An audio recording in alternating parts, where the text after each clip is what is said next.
Everyone, this is Riya Lakhera, your biology tutor. So, this is our class second of biology. Okay? हमने first class में क्या देख लिया था? हमने फर्स्ट क्लास में देख लिया था कि न्यूट्रिशन क्या होता है. दो तरह से देखा था कि एक ऑटोट्रॉफिक होता है, एक हेट्रोट्रॉफिक न्यूट्रिशन होता है. और फिर हमने एक्सपेरिमेंट्स देखे थे कि जो फोटोसिंथेसिस है उसमें क्लोरोफिल नेसेसरी है, ये एक्सपेरिमेंट 1 में देखा था. एक्सपेरिमेंट 2 में हमने क्या देखा था कि जो CO2 है वो नेसेसरी है. ठीक है. एक्सपेरिमेंट 1 में हमने कौन सी लीव्स ली थी बच्चों? वेराइगेटेड लीव्स ली थी. Okay, correct. अब हम क्विक रिकैप कर लेते हैं ताकि जो कुछ हमने पढ़ा है दोबारा से नेक्स्ट आगे बढ़ने के लिए हम उसको एक बार रिकैप कर लेंगे तो हमारे माइंड में ज़्यादा देर तक रहेगा. ठीक है. और जो कुछ भी इफ़ छूट गया है, कहीं से कोई NCERT की लाइन है जो हमें ध्यान देनी थी, वो भी इस क्वेश्चंस में आपको मिलेगी. What is the criteria to decide something is alive? So first question क्या कहता है कि ऐसा कौन सा क्राइटेरिया हमने देखा था कि हम डिसाइड कर पाएँ कि कुछ चीज़ अलाइव है या नहीं. हमने क्या देखा था? मूवमेंट्स देखे थे, और मोस्ट अप्रोप्रिएट मॉलिक्यूलर मूवमेंट्स होते हैं जो कि हमें बताते हैं कि कोई चीज़ अलाइव है या नहीं है, कोई चीज़ लिविंग है या फिर नहीं है. ठीक है. Second question is plants store their food in the form of. Plants किस फॉर्म में स्टोर करते हैं अपना फूड? हमने देखा था ना, जो फर्स्ट एक्सपेरिमेंट था उसमें जो ग्रीन पार्ट्स था जहाँ पे स्टार्च की सिंथेसिस हो रही थी तो वो ब्लू ब्लैक टर्न हो जा रहा था. ब्लू ब्लैक टर्न हो जा रहा था ना, तो वो किसके प्रेजेंस में टर्न हो जा रहा था? स्टार्च के ही प्रेजेंस में टर्न हो जा रहा था, क्योंकि स्टार्च की ये प्रॉपर्टी होती है कि आयोडीन के साथ वो ब्लू या ब्लैक कलर देता है. ठीक है. इसलिए वो हमें कलर मिल रहा था ब्लू या black. Now third is examples of heterotrophic organism. Heterotrophic organisms के एग्जाम्पल हैं हमारे एनिमल्स आ जाएंगे और फंगाई आ जाएगा. एनिमल्स और फंगाई ये किस में आ जाएगा? हेट्रोट्रॉफिक ऑर्गेनिज्म के एग्जाम्पल्स में आ जाएगा. फोर्थ आएगा animals store their food in the form of. Animals किसके फॉर्म में स्टोर करते हैं अपना फूड? देखो, प्लांट्स का तो हमें पता था कि स्टार्च. अब ये एक और याद रख लो कि जो एनिमल्स हैं वो ग्लाइकोजन के फॉर्म में अपना जो फूड है वो स्टोर करते हैं. सपोज हमने खाना खाया, हमने फूड इनटेक किया, जितनी एनर्जी हमको नीडेड थी, जितना फूड नीडेड था उतना हमने यूज़ कर लिया. बाकी का जो बचा हुआ होता है वो हम किस फॉर्म में स्टोर कर लेते हैं? एनिमल्स ग्लाइकोजन के फॉर्म में अपना फूड स्टोर कर लेते हैं. जैसे प्लांट स्टार्च स्टोर करते हैं, वैसे हम एनिमल्स ग्लाइकोजन के फॉर्म में स्टोर कर लेते हैं. Now, fifth question is why it is controversy of viruses to call them living or not. ऐसा क्यों है कि हम वायरसेस को कभी लिविंग बोलते हैं, कभी नॉन लिविंग बोलते हैं? ऐसा इसलिए है क्योंकि viruses parasitic mode of nutrition होते हैं, parasitic mode of nutrition carry out करते हैं. तो जब इनके पास एक होस्ट ऑर्गेनिजम्स होता है, जब इनके पास कोई होस्ट होता है, इफ़ अगर ये इसके ऊपर लिव कर रहे हैं तो इसकी पूरी मशीनरी, इसकी पूरी फंक्शनिंग जो है वो वायरस टेक कर लेते हैं, वो वायरस टेकअप कर लेते हैं. तो सारा इसका कंट्रोल किसके अंडर आ जाता है? वायरस के अंदर. तो ये एज अ लिविंग बिहेव करने लगता है. लेकिन वहीं पे अगर हम देखें, अगर इसके पास होस्ट नहीं है तो फिर ये नॉन लिविंग की तरह बिहेव करता है. इसलिए ये कंट्रोवर्सी है कि जो वायरस है इसको हम ना ही तो कभी लिविंग बोल पाते हैं और कभी तो हम इसे डेड या नॉन लिविंग बोल पाते हैं. Sixth question is what are the most common chemical means to break down molecules. हमने देखा था cellular respiration is break down of glucose. Glucose भी एक मॉलिक्यूल है. तो ग्लूकोज का क्या हो रहा था? हमने देखे थे कि ऑक्सीडेशन हो रहा था. ग्लूकोज का ऑक्सीडेशन हो रहा था. ऑक्सीडेशन मतलब जैसा कि आप पढ़े थे होंगे केमिस्ट्री में कि ऑक्सीजन की प्रेजेंस में किसी चीज़ का, किसी रिएक्शन का होना, ऑक्सीजन का होना, ऐड होना, तो वो ऑक्सीडेशन कहलाता है. तो ये इसका आंसर क्या लिख देंगे हम? Oxidizing and reducing reaction. oxidizing or reducing reactions are the most common chemical means to break down molecules. ये NCERT की लाइन है, इसको हमें देखना है, वन वर्ड में मे भी आ जाए, हमें कुछ भी नहीं छोड़ के चलना है, अपनी तरफ से पूरी तैयारी रखनी है.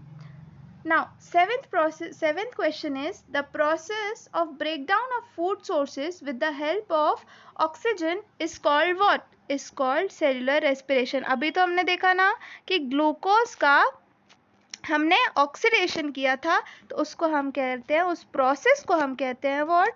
Cellular respiration. Okay. Now next question is what? Which organelle contains chlorophyll. अब ये ऑर्गेनेल क्या होता है, क्या इसके फंक्शंस होते हैं? बच्चों, ये सेल का एक पार्ट होता है. सेल के अंदर जैसे साइटोप्लाज्म होता है, न्यूक्लियस होता है, वैसे ही ऑर्गेनेल भी जो है वो सेल का पार्ट होता है. तो ये जो ऑर्गेनेल क्लोरोफिल को कंटेन करता है उसका नाम पूछ रहे हैं. तो वो ऑर्गेनेल कौन सा है? वो ऑर्गेनेल है क्लोरोप्लास्ट. वो कौन सा ऑर्गेनेल है? क्लोरोप्लास्ट. तो इसका आंसर क्या हो जाएगा? Chloroplast. Ninth question is the opening and closing of stomatal pore is function of. हमने देखा था सबसे आखिरी में पिछली क्लास में कि ऐसे किडनी शेप्ड के दो सेल्स थे जो कि स्टोमेटल पोर को कवर कर रहे थे, साइड साइड से थे. तो ये क्या थे? ये गार्ड सेल्स थे. और यही गार्ड सेल्स का फंक्शन क्या होता है कि जो स्टोमेटल पोर है इसकी ओपनिंग और क्लोजिंग को रेगुलेट करें. ओके. नेक्स्ट 10th एंड आखिरी क्वेश्चन ये है कि what is the function of KOH. अब इस क्वेश्चन का आंसर तो आप दे ही सकते हैं, पिछली क्लास में भी मैंने मेंशन किया था, ट्राई करना. नेक्स्ट हम आगे बढ़ते हैं, आज की क्लास को शुरू करते हैं. जैसे हमने देखा था कि autotrophs meet their energy requirement by the process of photosynthesis. Photosynthesis की मदद से जो ऑटोट्रॉफ्स हैं वो अपने एनर्जी रिक्वायरमेंट को कैरी आउट करते हैं. अब उसका रॉ मटेरियल क्या होगा? उसका रॉ मटेरियल होगा एक तो water, second elements like nitrogen, phosphorus, iron and magnesium from the soil. एक तो वाटर होगी इसका रॉ मटेरियल, दूसरा होगा नाइट्रोजन, फॉस्फोरस, आयरन. आयरन को हम फेरस भी बोलते हैं, इसलिए हम उसको डिस्क्राइब करते हैं Fe से. और मैग्नीशियम. ये चार एलिमेंट्स जो हैं वो as a raw material plants take up करता है. कहाँ से मिलेंगे? ये सॉइल से ही मिलेंगे. ओके. अब नाइट्रोजन की तारीफ करते हुए NCERT लिख रही है. देखिए, अब नाइट्रोजन की तारीफ हो रही है और सुनिए क्या कहती है NCERT. NCERT कह रही है कि nitrogen is essential and is used in the synthesis of protein. किसके सिंथेसिस में नाइट्रोजन यूज होता है? प्रोटीन के सिंथेसिस में. और absorbed in the form of inorganic nitrates and nitrites. ठीक है, ये किसकी तारीफ थी? ये नाइट्रोजन की तारीफ में लिखा गया था. इसको आप याद रखेंगे. Next is heterotrophic mode of nutrition. अभी हमने ऑटोट्रॉफिक में देख लिया फोटोसिंथेसिस, कीमोसिंथेसिस. अब हम हेट्रोट्रॉफिक को देखते हैं. The form of nutrition depends on type and availability of food material and how it is obtain. तो ये जो न्यूट्रिशन हम दो देख रहे थे, ऑटोट्रॉफिक, हेट्रोट्रॉफिक. हेट्रोट्रॉफिक के 3 टाइप्स थे. कौन कौन से थे?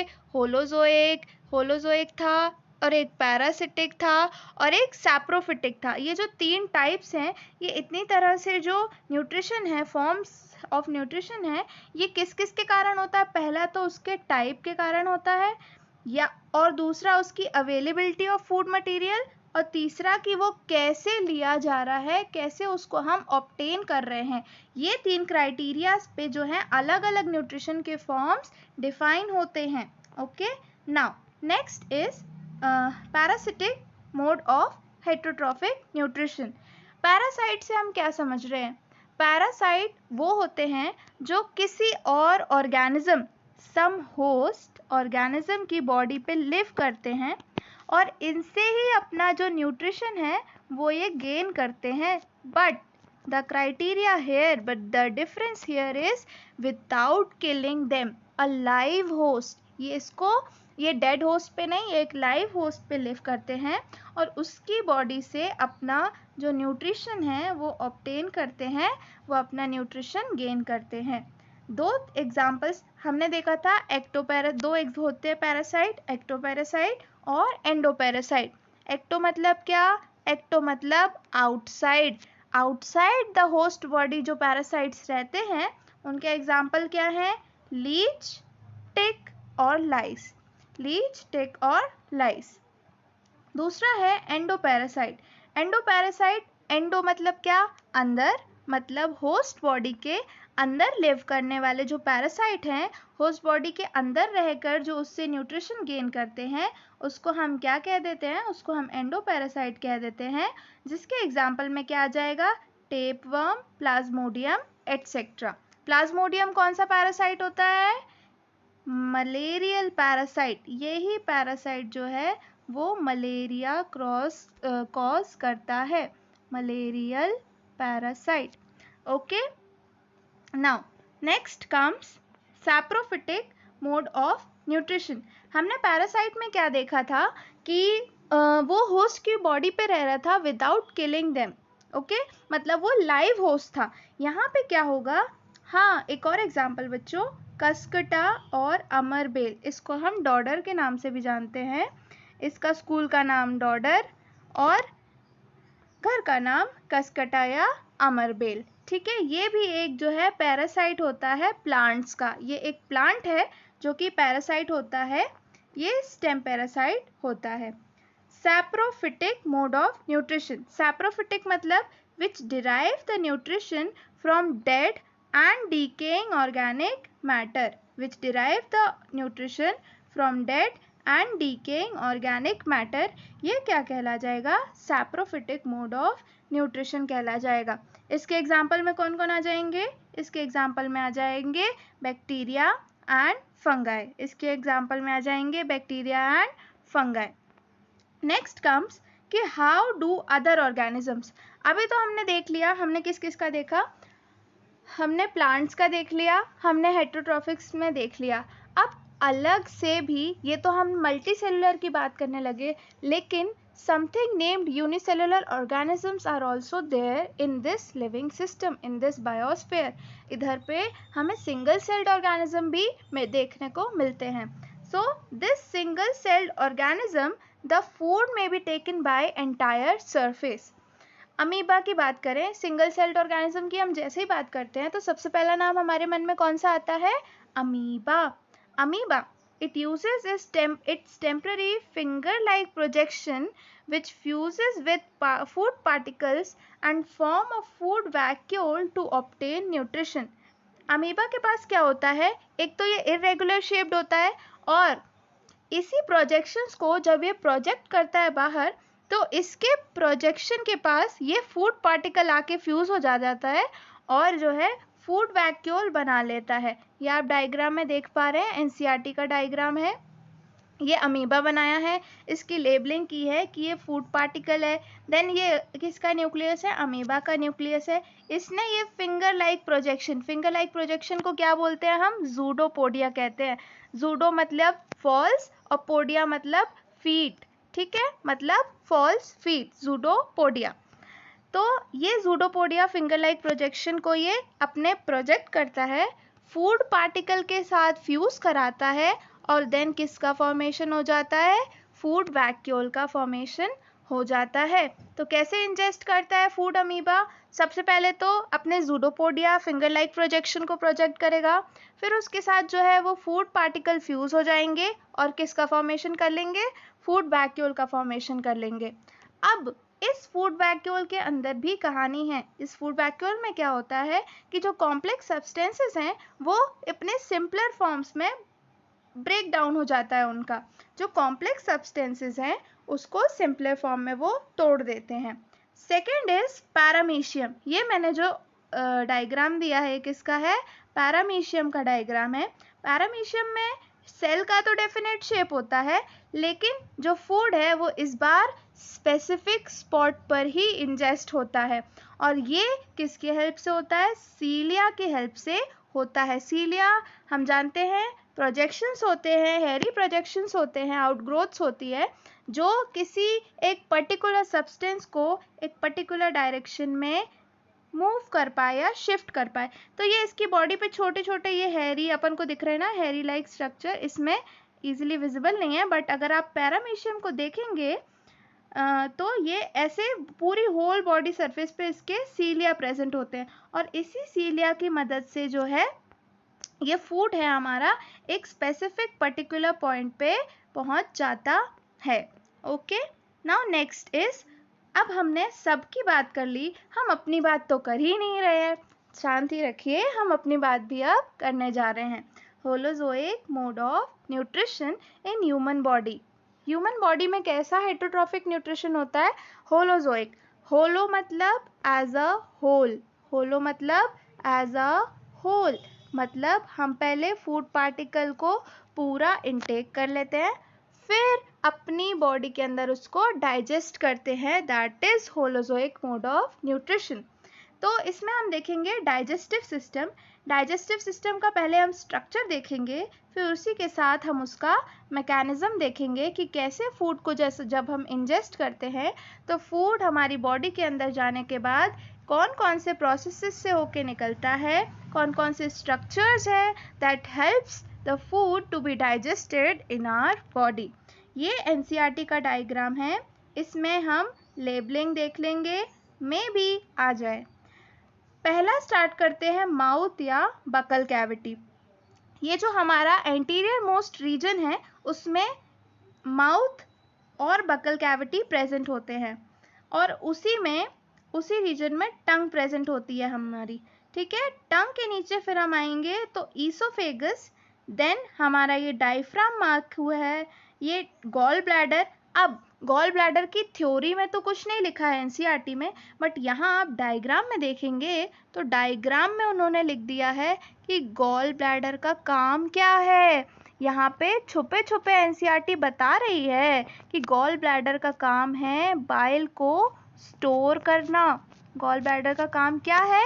बाइल को स्टोर करना कंसेंट्रेटेड फॉर्म में, ठीक है। तो ऐसे अगर एनसीईआरटी हमें छुप कर बताती है तो भी हमें उससे ध्यान देना है, ये भी क्वेश्चंस आ सकते हैं। तो गॉल ब्लैडर का काम क्या देखा हमने? It stores bile. फिर हम स्टमक देख रहे हैं, स्मॉल इंटेस्टाइन देख रहे हैं, ये हमारी बाइल डक्ट है, liver, pancreas and large intestine, और ये एनस एंड अपेंडिक्स, ठीक है। अब हम इसका स्ट्रक्चर देखते हैं एक बार अच्छे से, ठीक है। तो जो डाइजेस्टिव सिस्टम है वो दो पार्ट्स में डिवाइडेड होता है। एक तो जो एलिमेंट्री कैनाल है जिसको हम गट कहते हैं, next is what? Digestive glands.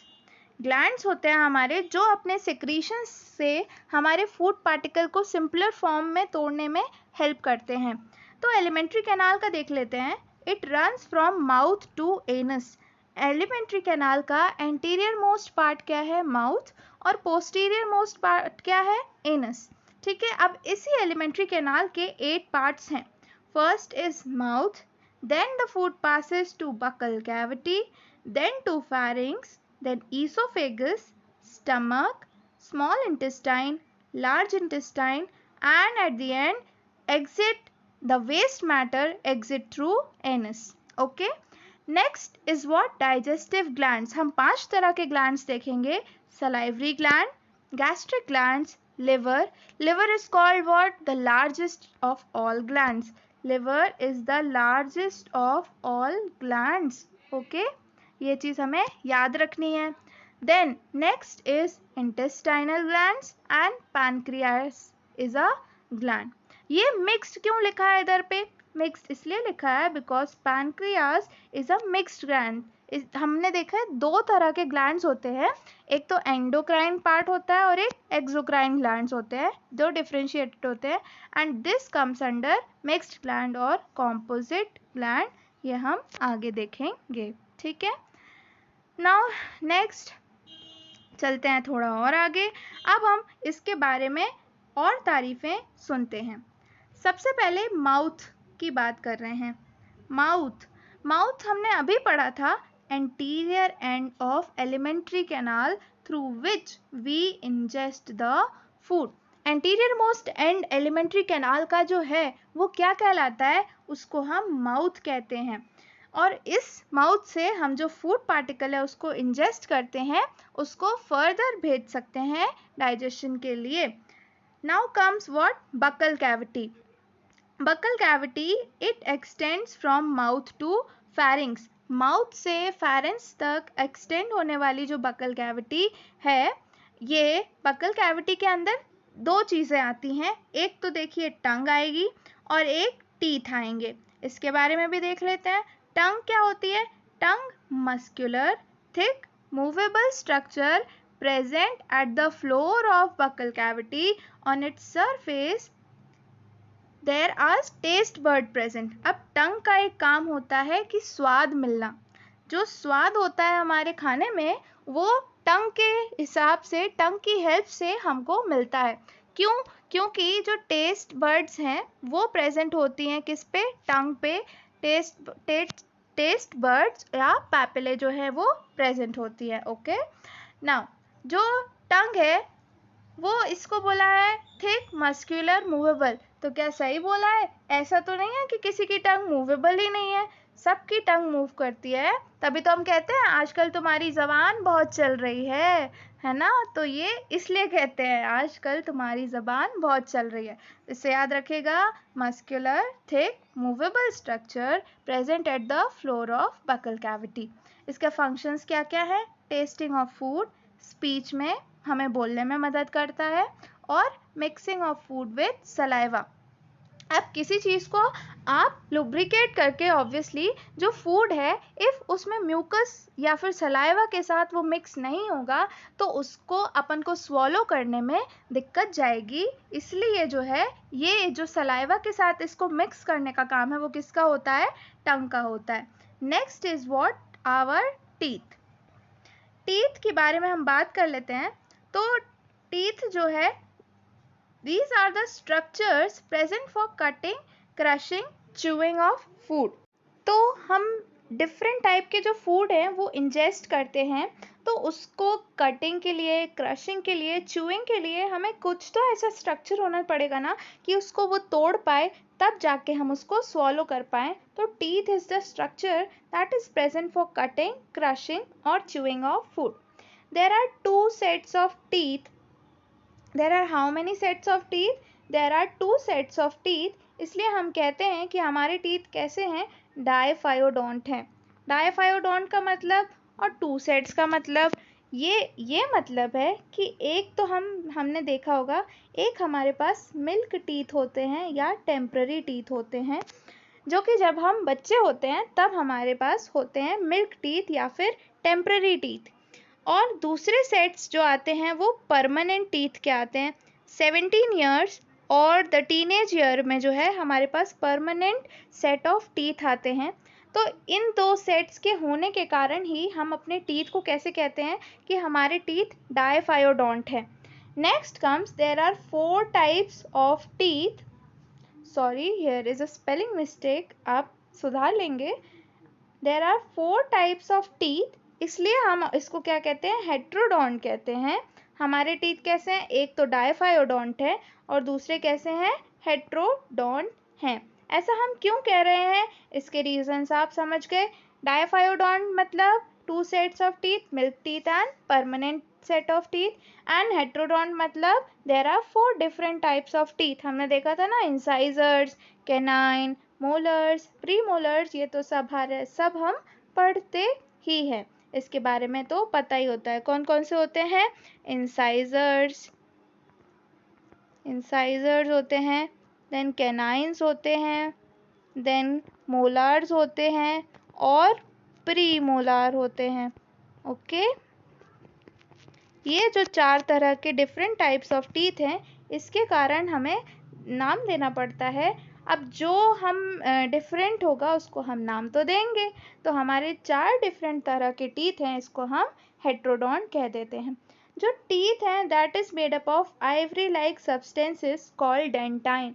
जो आइवरी लाइक सब्सटेंसेस है डेंटाइन, उससे हमारा टीथ बनता है। और जो कवर होती है, उसकी टीथ की कवर होती है, वो एनामल कहलाती है, जो कि हार्डेस्ट सब्सटेंस है बॉडी की।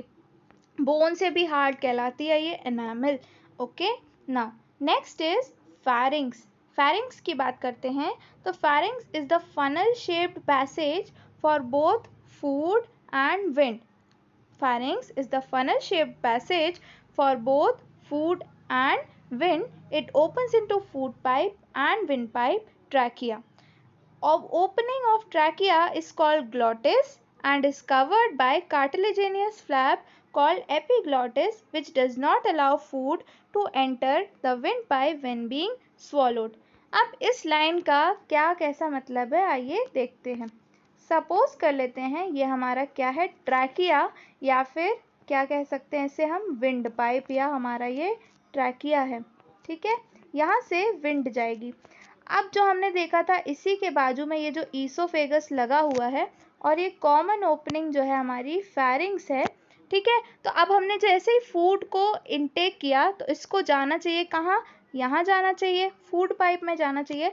लेकिन क्या आप नहीं सोचेंगे या ये कॉमन पैसेज है तो मे भी कभी गलती से विंड पाइप में चले जाए, इसलिए यहाँ पे कवरिंग ऐसी प्रेजेंट होती है। यहाँ पे ऐसी क्या प्रेजेंट होती है, covering. Let me show you clearly. ये है सपोज हमारा अगर विंड पाइप है तो यहाँ पे ऐसी ये फ्लैप प्रेजेंट होता है जो कार्टिलेज का होता है, ढक्कन टाइप का, वो उसको हम क्या कहते हैं, एपिग्लॉटिस कहते हैं। तो जैसे ही हम फूड को स्वॉलो करते हैं तो ये विंड पाइप में ना चला जाए, इसलिए जो है ये फ्लैप फट से क्लोज हो जाता है। और तभी कभी कभी हम जब हमको ठसका लगना कहते हैं तो वो इसलिए होता है कि ये प्रोसेस वहाँ चल रही होती। कभी कभी हमको नहीं ठसका लग जाता है, हम कहते हैं। Next is what, now next comes oesophagus. Oesophagus क्या है, it is a long narrow tubular structure that moves food from pharynx to stomach by rhythmic movements called peristaltic movement. तो ये पेरिस्टाल्टिक मूवमेंट, सपोज ये oesophagus है तो ऐसे जो wavy movements है ये इसकी वॉल करती है। अब किसी चीज़ को हमें पुश करना होता है तो मे बी हम ऊपर से उसको कॉन्ट्रैक्ट करेंगे, देन वो चीज़ जो ऊपर फूड है हमारा वो नीचे तरफ पुश होगा। ऐसे ही पेरिस्टाल्टिक मूवमेंट, रिदमिक मूवमेंट से ये जो फूड पार्टिकल है ये फैरिंग्स से स्टमक तक इसको पहुंचाता है। फैरिंग्स से स्टमक तक क्यों, क्योंकि ये फैरिंग्स के बाद आता है और स्टमक के पहले आता है। मतलब कि क्या देखा हमने कि जो oesophagus it passes the food from pharynx to stomach। तो ईसोफेगस सबसे पहले आता है pharynx, then comes esophagus, then comes stomach। इसलिए बोला है कि जो esophagus है that this moves food from pharynx to stomach by rhythmic movements what called peristaltic movement। okay, next comes is stomach। हाँ, एक और बड़ी बात कि जो esophagus है उसमें कोई भी ग्लैंड प्रेजेंट नहीं होती है। ईसोफेगस एक ऐसा स्ट्रक्चर है जिसमें कोई भी ग्लैंड्स प्रेजेंट नहीं होती हैं। नेक्स्ट कम्स, हमने क्या देख लिया, हमने फैरिंग्स देख लिया, हमने ईसोफेगस देख लिया। अब बारी आती है स्टमक की। Stomach is a wide J-shaped muscular organ that lies on left side of abdomen। Stomach क्या है, एक वाइड J-shaped muscular organ है। हम देखें ना, हमने स्टमक का ऐसे देखा, ये ऐसा होता है ना structure, wide J-shaped structure present on the left side of the abdomen। ये क्या होता है, स्टमक होता है। स्टमक के क्या फंक्शंस होते हैं वो देख लेते हैं। एक तो temporary storage of food, stomach का एक फंक्शन क्या होता है, टेम्पररी स्टोरेज ऑफ फूड। दूसरा partial digestion, not complete but partial digestion of food is the function of whom, stomach का फंक्शन है। और इसकी जो मस्कुलर वॉल होती है, it helps the food to mix with the digestive juices. It helps the food to mix with the digestive juices. Third is regulate the flow of food into small intestine. तो जो food हमारा oesophagus से आ रहा था वो जो stomach में आके स्टोर हुआ था टेम्परली, उसको हम स्मॉल इंटेस्टाइन में कौन रेगुलेट करता है? स्टमक रेगुलेट करता है. Now the next structure which is a head of stomach is small intestine. Small intestine में क्या होता है कि food exits stomach and is regulated by sphincter to move slowly into small intestine. अब sphincter क्या होता है? जैसे हमने मेट्रो स्टेशन या कई कई जगह पर ऐसे वाले जो गेट्स होते हैं जो कि खुलते हैं थोड़ी देर के लिए जब हमें निकलना होता है और फिर बंद हो जाते हैं ताकि बैक फ्लो ना हो सके. तो स्फिंक्टर यही होता है कि it prevents back flow of food और सब्सटेंसेस. तो क्या होता है कि जब स्टमक से जो फूड है वो एग्जिट करता है, it is regulated by sphincter to move slowly into the small intestine. Small intestine क्या है? Small intestine is the longest part where complete digestion of the food takes place. हमने stomach में क्या देखा था कि पार्शियल डाइजेशन हो रहा था, लेकिन यहाँ पे complete digestion of food takes place. Okay, now its length varies in animals depending on food they eat. Sorry, spelling mistake again. Its length varies in animals depending on the food they eat. मतलब क्या कि जो small intestine की length है ना वो herbivores में अलग होती है, कार्निवोर्स में अलग होती है. अब ऐसा क्यों होता है तो स्मॉल इंटेस्टाइन ही, फिर अलग अलग लेंथ की क्यों? मैंने बोला ना हर चीज़ के पीछे एक रीज़न होता है. तो herbivores have longer small intestine to allow cellulose digestion, while carnivores, example में tiger, have comparatively short small intestine. अब इसका रीज़न क्या है तो दोनों ही स्मॉल इंटेस्टाइन, फिर भाई एक को ज़्यादा बड़ी क्यों दे दी और एक को कम क्यों दे दी? ऐसा क्यों है? आइए समझते हैं. ऐसा इसलिए है कि जो हर्बीवोर्स हैं वो प्लांट्स को इनटेक करते हैं, तो प्लांट्स के जो सेल वॉल है वो सेल्यूलोज की बनी होती है. प्लांट्स की सेल वॉल किसकी बनी हुई होती है? सेल्यूलोज की बनी होती है.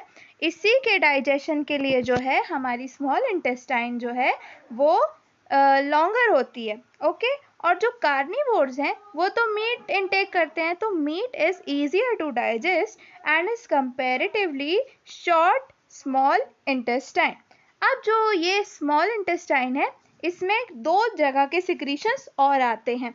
एक तो लिवर का सिक्रीशन जो कि बाइल है वो आता है, देन पैनक्रियास का secretion that is pancreatic juice वो आता है. ओके, नाउ इनर लाइनिंग, अब ये क्या बोल रहा है आइए जानते हैं. Inner lining of small intestine has numerous finger like projection to increase the surface area. To increase the surface area, ऐसे फिंगर लाइक प्रोजेक्शन होते हैं और इसके ऊपर भी और छोटे छोटे ऐसे फिंगर लाइक प्रोजेक्शन होते हैं. तो ये जो है सरफेस एरिया को इंक्रीज करते हैं ताकि जो है फूड का अब्जॉर्प्शन हो सके. ये क्या कहलाते हैं? ये कहलाती हैं विलाई, और ये वाली जो कहलाती हैं, ये जो छोटी छोटी माइक्रो हैं ये क्या कहलाती हैं? माइक्रोविलाई. ये कहलाती हैं माइक्रोविलाई. तो यही जो फिंगर लाइक प्रोजेक्शंस हैं ये किस लिए होते हैं? ये इसलिए होते हैं ताकि जो सरफेस एरिया है उनको बढ़ा पाएं ताकि ज़्यादा से ज़्यादा हमारा अब्जॉर्प्शन ऑफ फूड हो पाए. ओके, समझ में आया. Next comes large intestine. Large intestine is shorter but wider than small intestine. Large intestine is shorter but wider than small intestine. It has three parts: cecum, colon and rectum. Cecum, colon and rectum.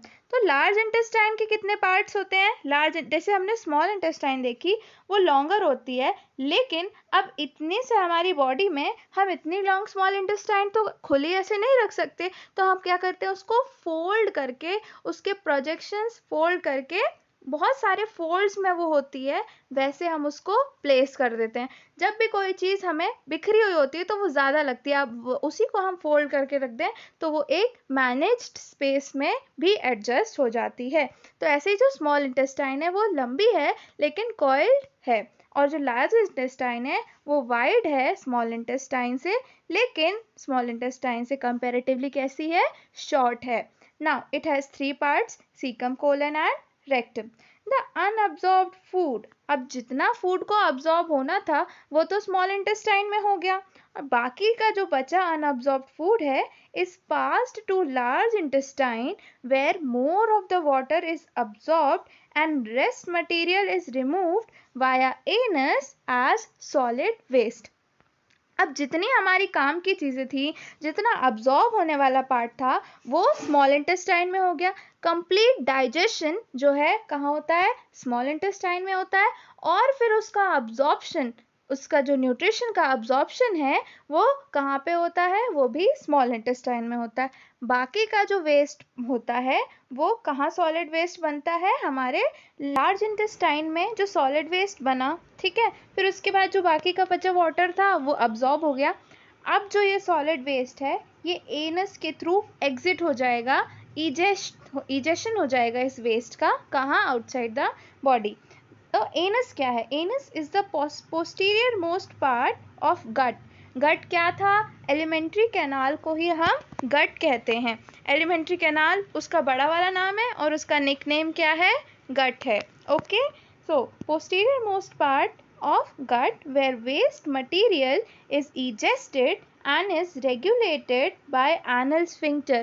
अब यहाँ पे भी किसकी presence है, sphincter की presence है। एक हमने कहाँ देखी थी, जहाँ पे जो स्मॉल इंटेस्टाइन की तरफ आ रही थी वहाँ पे हमने एक स्फिंक्टर देखा था, और एक हमने यहाँ पे स्फिंक्टर देख लिया। ओके, नाउ अब हमने तो ये जो डाइजेस्टिव ट्रैक्ट था जिसको हमने एलिमेंट्री कैनाल बोला था, इसके बारे में देख लिया हमने।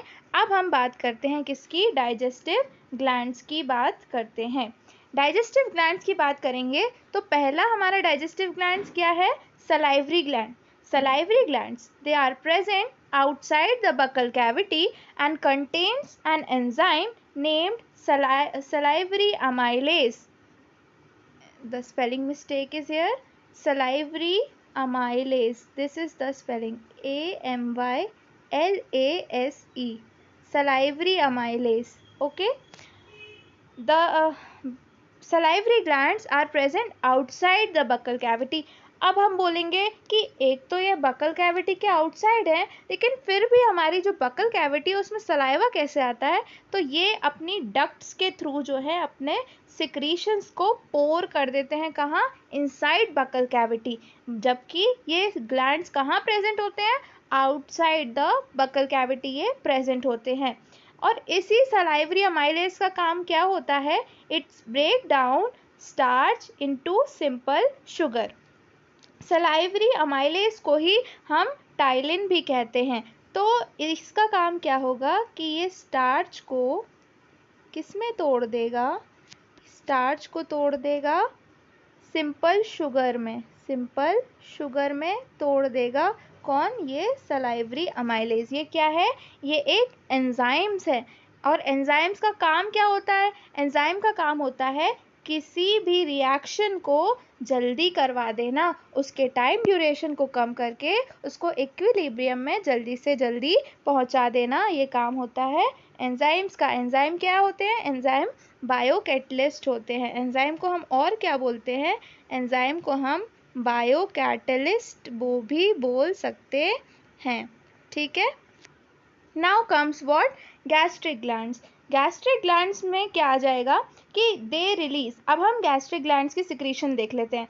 एक तो सबसे पहला HCl, it mixes the food, it mixes with the food. जो HCl है वो फूड के साथ मिक्स होता है और क्या प्रोवाइड करता है, उसको एसिडिक मीडियम प्रोवाइड करता है।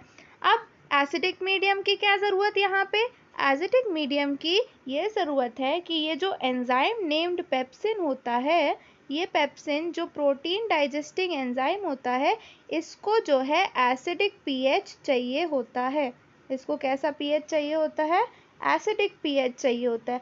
अब ये जो एंजाइम्स है ना, ये बड़े ही जो कह सकते हैं ज़िद्दी टाइप के हैं, या फिर कह सकते हैं बहुत ही प्रिविलेज्ड हैं कि अगर इनके हिसाब से कंडीशन नहीं हुई तो ये अपना काम नहीं करेंगे। मतलब इनका प्रॉपर पीएच होना चाहिए, इनका प्रॉपर टेम्परेचर होना चाहिए जहाँ पे ये काम कर रहे हैं, तभी ये काम करेंगे, नहीं तो ये काम नहीं करते हैं। इसलिए जो HCl है वो एसिडिक मीडियम प्रोवाइड करता है to enabling protein digesting enzymes pepsin to actually act upon it। ठीक है, क्यों? क्योंकि पेप्सिन की रिक्वायरमेंट है एसिडिक पीएच। नेक्स्ट जो सिक्रीशन होता है गैस्ट्रिक ग्लैंड्स का, वो क्या होता है? म्यूकस होता है। अब यहाँ पे तो एसिड प्रोड्यूस हो गया स्टमक में, लेकिन जो स्टमक की वॉल है, आपको नहीं लगता कि एसिड के कारण उसको कुछ फर्क पड़ेगा? हाँ पड़ेगा, लेकिन इसके लिए भी अपने खुद से अडेप्टेशन है। मतलब उन्हें अपने तरीके जो वो कर सकते थे उन्हें किया। तो यहाँ पे क्या हुआ कि म्यूकस का भी सिक्रीशन कर दिया। अब म्यूकस का सिक्रीशन क्यों हुआ? ताकि जो इनर लाइनिंग वॉल है स्टमक की, उसको एसिड के एक्शन से बचा सके। हम जानते हैं एसिड हमारे स्किन पे अगर थोड़ा सा भी गिर जाए तो कितना बर्निंग सेंसेशन नहीं होता है, तो उसी को प्रोटेक्ट करने के लिए म्यूकस प्रोवाइडेड होता है। Next it's what? Pepsin. Pepsin हमने देखा था ये एक प्रोटीन डाइजेस्टिंग एंजाइम है। Now the next is gastric lipase. Gastric lipase, lipase मतलब क्या? लाइपेज मतलब डीलिंग विथ लिपिड्स और फैट्स। तो इसका काम यही है कि इट कन्वर्ट्स ट्राइग्लिसराइड्स, जो कि एक लिपिड है, जो कि एक फैट है, उस ट्राइग्लिसराइड को उसके सिंपलर फॉर्म में कन्वर्ट कर देना। ये किसका काम होता है? यही काम होता है गैस्ट्रिक लाइपेज का। Okay, now next is liver. Liver की बात करें अगर हम, तो लिवर एक स्लाइटली कोनिकल शेप्ड, लिवर क्या है? एक स्लाइटली कोनिकल शेप्ड ऑर्गन है, ऑर्गन कह रही हूँ, एक स्लाइटली कोनिकल शेप्ड ग्लैंड है and lies in the right upper part of gut. Liver की तारीफ में कह रहे हैं ये, लिवर की तारीफ में क्या कह रहे हैं कि it is a slightly conical shaped and lies in the right upper part of the gut. It secretes bile juice which converts acidic food from the stomach to alkaline medium. अब हमने HCl को वहाँ पे secrete किया था ताकि वो acidic medium provide कर पाए। किसके लिए? इस पेप्सिन के लिए जो है वो प्रोवाइड कर पाए। लेकिन अब नेक्स्ट जो पैनक्रियाटिक एंजाइम्स हैं वो भी बड़े ज़िद्दी है। हमें तो पता है एंजाइम्स ज़िद्दी होते हैं और प्रिविलेज की तरह एक्ट करते हैं कि इनकी कंडीशंस नहीं दो, इनके अकॉर्डिंग कंडीशंस नहीं दो तो ये काम ही नहीं करते हैं। तो अब इसकी कंडीशन फुलफिल करो, तो इसका कैसा पीएच होता है? इसका अल्कलाइन पीएच होता है, अल्कलाइन और बेसिक पीएच होता है। अब जो एसिडिक पीएच का फूड आ रहा है स्टमक से, उसको हमें इस पीएच में कन्वर्ट करना पड़ेगा ताकि जो पैनक्रियाटिक एंजाइम्स हैं वो एक्ट कर पाएँ। तो लिवर के जो सिक्रीशन है ना, बाइल, वो इस चीज़ में मदद करता है। Bile helps it to convert the acidic pH of the food from the stomach to alkaline medium for pancreatic enzymes to act, and also bile salts helps in digestion of fat. Fats के भी digestion में जो bile salts हैं वो help करते हैं। Next comes what? Next comes pancreas. It secretes protein digesting enzyme named trypsin and secrete pancreatic juice. Pancreas में भी लाइपेज होता है। हमने क्या देखा था? लाइपेज मतलब dealing with lipids and break down. Lipase का क्या होता है? ब्रेक डाउन इमल्सिफाइड फैट्स, मतलब ट्राइग्लिसराइड्स को उसके सिंपलर फॉर्म में ब्रेक कर देना। इंटेस्टाइन आती है, इंटेस्टिनल ग्लैंड्स। अब हमने कितने सारे ग्लैंड्स देख लिए, तो चलिए इंटेस्टिनल और देख लेते हैं। ठीक है, next comes what? Intestinal glands. Intestinal glands, it secretes intestinal juice named succus entericus. अब इसका एक पर्टिकुलर नाम रख दिया। अभी तो हम पैनक्रियाटिक जूस को पैनक्रियास के सिक्रीशन को पैनक्रियाटिक जूस कह दे रहे थे, गैस्ट्रिक के सिक्रीशन को गैस्ट्रिक जूस कह दे रहे थे, लेकिन यहाँ पे एक पर्टिकुलर नाम आ गया। वो क्या नाम आया? सकस एंटेरिकस। क्या नाम आया? सकस एंटेरिकस। ये किसका नाम है? ये है इंटेस्टिनल जूस का एक परफेक्ट नाम। क्या है? सकस एंटेरिकस। अब ये जो एंजाइम्स प्रेजेंट है ना, हमारे फूड का डाइजेशन हो गया, तो अब हम देखेंगे कौन कौन सी चीज़ किस किस में टूट गई। एक तो जो कार्बोहाइड्रेट हैं विच आर कॉम्प्लेक्स, जो कॉम्प्लेक्स कार्बोहाइड्रेट हैं उनको सिंपलर फॉर्म जैसे कि ग्लूकोज में तोड़ दिया, प्रोटीन्स को उनके सिंपलर पार्ट्स अमीनो एसिड में तोड़ दिया, और फैट्स को उनके सिंपलर पार्ट्स फैटी एसिड और ग्लिसरॉल में तोड़ दिया। अब हम पूछेंगे कि इन्हीं में क्यों टूटा? क्योंकि बच्चों इन्हीं से ये बना था। हमने क्या देखा था कि सिंपलर कंपोनेंट से कॉम्प्लेक्स कंपोनेंट्स का बनना, तो अब जो कॉम्प्लेक्स है उसका ब्रेकडाउन भी तो उसके सिंपलर फॉर्म में होगा कि नहीं होगा। तो ये जो फैट्स हैं वो फैटी एसिड और ग्लिसरॉल से मिलकर बना होता है, और ये जो कॉम्प्लेक्स कार्बोहाइड्रेट है वो अपने सिंपल फॉर्म ग्लूकोज में टूट जाते हैं, और जो प्रोटीन है वो अमीनो एसिड की एक कंटिन्यूस चेन से बनते हैं, तो वो अपने सिंपलर फॉर्म अमीनो एसिड में टूट जाया करते हैं। ये क्या हो गया? हमारा कंप्लीट डाइजेशन ऑफ फूड हो गया। हमने कॉम्प्लेक्स सब्सटेंसेस से सिंपल सब्सटेंसेस बना लिया। ये that's all for our digestive system. Thank you मेरे प्यारे बच्चों, और हमेशा ये ध्यान रखना कि आप सभी किसी ना किसी काम में ग्रेट हैं, सभी के पास कोई ना कोई क्वालिटीज़ हैं। तो कभी भी लो फील करो तो ये मत सोचना कि यार ये नहीं होगा मुझसे, मैं ये नहीं कर सकता। नहीं, आप उठिए, आगे जो आने वाला बैटल है वो आपका वेट कर रहा है, तो उतनी ही स्ट्रेंथ के साथ उठिए और नेक्स्ट बैटल को भी जीत लीजिए। All the best. Thank you so much.